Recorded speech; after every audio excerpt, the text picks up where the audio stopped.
Hey, what's up guys, and welcome to Xbox On. Now, me and Lydia have been trying to escape from prison together in A Way Out, and it's made me want to get away from Lydia because she's a terrible teammate. Okay, the feeling is mutual, thanks Benny. Anyway, it's got us thinking about the craziest breakouts on Xbox, so let's take a look. A Way Out is the only multiplayer game set in prison on this list, which kind of helps with the whole cripplingly lonely aspect of jail time. You may be locked in a cage, but hey, at least you'll be social. The game actually kicks off with you behind bars. Vinny has been sentenced for 14 years, and Leo has served 6 months of his 8-year sentence. Each player can walk around and do his own thing independently. Vinny has to get off his prison bus and dress into his free prison clothes, which are an undoubted perk of prison, while Vinny struts around talking to people. Once out in the yard, Vinny can get a workout in at the outside gym, another perk, while Leo gets a workout of his face. A Way Out prison is one of the more well-developed in games. There are prison showers, a laundry room, and a dining area. It actually makes it sadder when together you both hatch a plan to try and escape and leave all those juicy prison benefits behind. Gym memberships are expensive in the outside world. If there's anyone you want to be whilst imprisoned in a manky jail, Geralt from the Witcher series is a pretty good place to start. I mean, those arms have got to be capable of ripping off a shackle or two. The Witcher 2 starts off with Geralt behind bars, locked away under suspicion of assassinating the King of Temeria. Under interrogation, we learn Geralt was framed by an unknown assailant, which convinces his interrogator to help with his escape. Back at the cell, things are about to get ugly for the guards.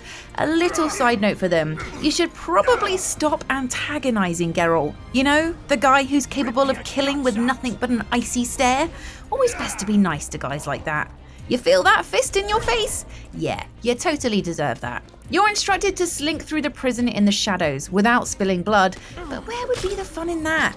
Feel free to make some chopped guard sandwiches as you hack and slash your way to freedom.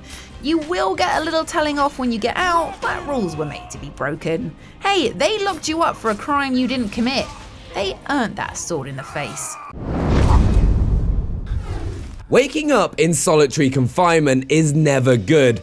I think we can all agree on that, especially when the walls are covered in ominous graffiti like, "Rest in peace." I'm choosing to take that advice literally by resting under this bed here. Safe under the bed. That safety doesn't last long, however, as one of your prison mates opens a door for you to venture out into the wide, horrible world. This is like the only time I'd rather stay in my cell. Everyone else has escaped too, but thankfully they don't have ill intentions towards you at this point. More concerned with doing things like bashing their head repeatedly, writing on the wall in blood, and sitting in the corner jabbering to no one in particular.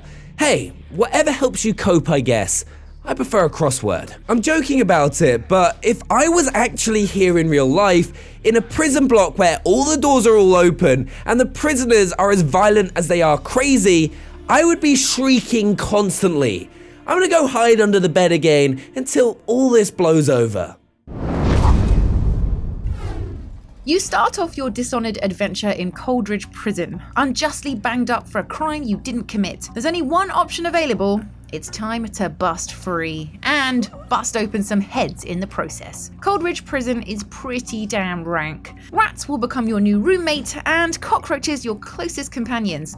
There's also these guys who are definitely not guilty. That's right, just because their name is Thug doesn't mean they did the murder. Don't judge a horrendous criminal by his name, okay? Thankfully, you've got some mates on the outside to help you break free, so all it takes is some stealthy work to get rid of the guards. That's right, just knock them out and let them snuggle up with each other. There's no need to kill. Oh, crap. Yeah, I'm gonna get in a lot of trouble for that, aren't I? Maybe I could say he slipped? Yeah, that seems plausible. Make sure to stock up on some delicious hagfish and potted whale meat along the way. If all else fails, I guess you could vomit all over the guards and escape whilst their vision is blurred. But it turns out there's no need for sickness, as a crafty bomb will help you as you dive onwards towards freedom. Oh, it appears freedom is an even more disgusting sewer. Not sure I've made the right decision here.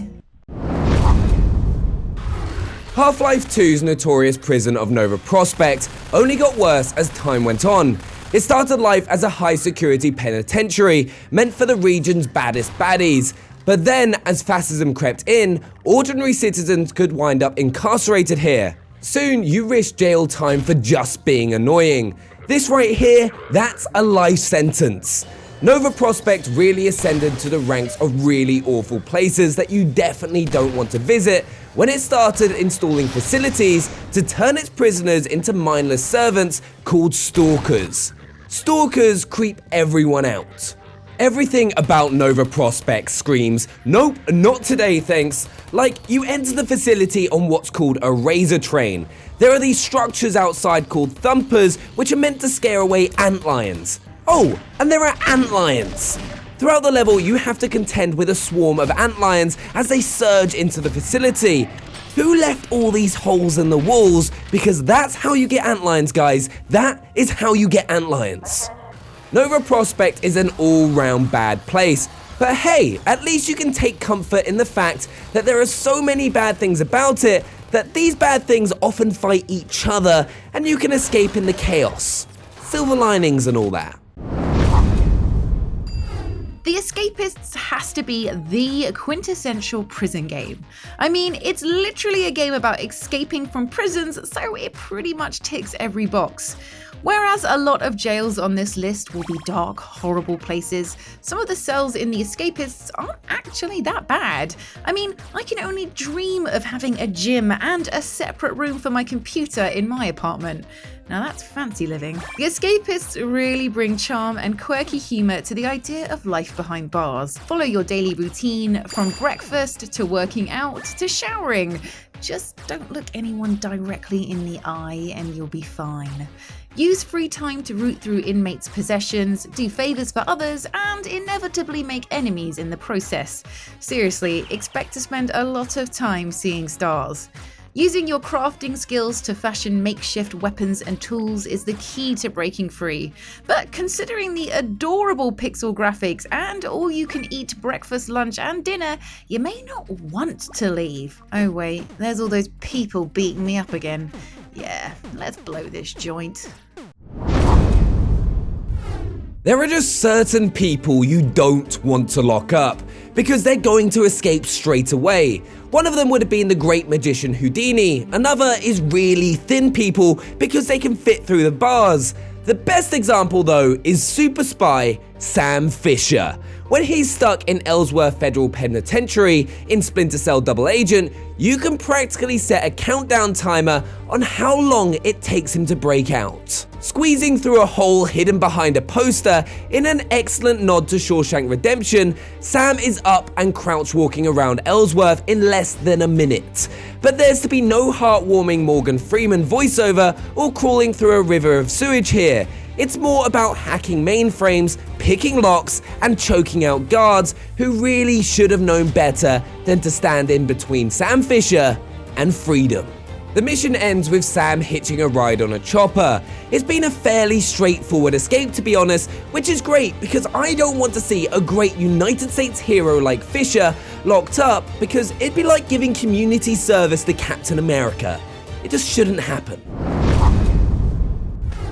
In Skyrim, there are plenty of opportunities to get chucked in prison. All it takes is some cheeky stealing or harmless killing, and before you know it, you're an enemy of the town and behind bars. The prison I want to focus on though is Sidna Mine in Markarth. When you first enter Markarth, you'll witness a savage murder, and you'll end up entwined in a twisting tale that involves the Forsworn and the Silverblood family. In a lesson of don't stick your nose where it doesn't belong, you'll end up getting framed and chucked in jail. This isn't a 2 to 3 years depending on good behaviour kind of deal though. This is life imprisonment, along with plenty of hard labour. Ugh, the worst kind of labour. Luckily for the Dragonborn, it's not all mining for silver and hanging out with questionable looking fellows such as this gentleman, as a means of escape soon becomes apparent.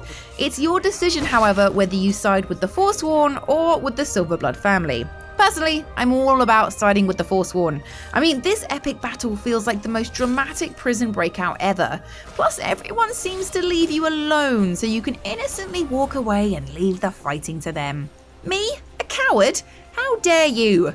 Now, if you'll excuse me, I'm off to go hide out at the local inn and wait for this to all blow over. So there we have it, guys, some of the craziest prison breaks that you'll have on Xbox. Make sure to let us know what your favorite is down in the comments below, and also if you are new to the channel, subscribe and hit that little bell so you never miss out on another video. And whilst you're at it, hit that like button if you enjoyed this video. We'll see you guys next time. Bye. Bye.